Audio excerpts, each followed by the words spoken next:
Mwari wangu masikati ano ndadzoka pamberi pechigaro chenyu Mwari neimwe request imwe chete yandinoda kukumbira pachigaro chenyu chenyasha.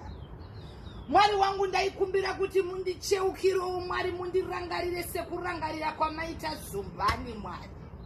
Mwari wangu Zumbani raingogara musango risina kana anoricheuka, vanhu vachiita rekutsika nekufamba pamusoro paro nekuti ranga risina kukosha, asi makaritora Mwari mukarirangarira.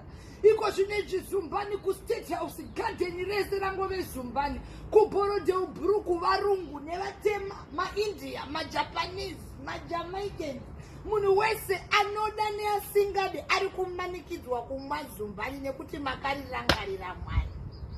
Naizvozvo ndinokumbira mune iwoyo uiswe pandiri Mwari, ndiitei Zumbani Mwari, ndirangarirei sekurangarira kwamaita Zumbani.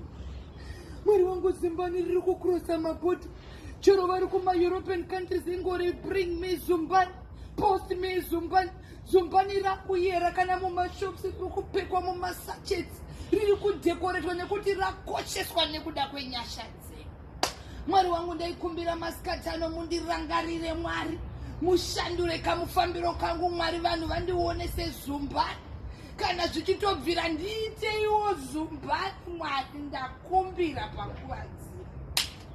Mwari wangu ndiri kuda kupisa sekupisa kuri kuita Zumbani, ndiri kuda kudiwa sekudiwa kuri kuitwa Zumbani Mwari, wekuti chero muvengi wako haana choice, asi anofanira kungokuda nekuti unenge uri Zumbani. Nyangwe riri kuvava, riri kushata, asi riri kungotorwa whether you like it or not. Mwari ndiiteiwo Zumbani masikati anoda.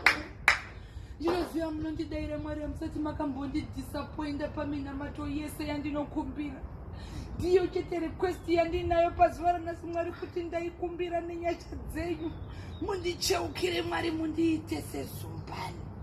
Ndicheukirei Mwari, mundinzwire nyasha, mundiite Zumbani Mwari, ndakumbira. Ndinoziva munondirangarira, muchandinzwa, muchandidaira. Ndanamata nekutenda, ndakamirira mhinduro yenyu.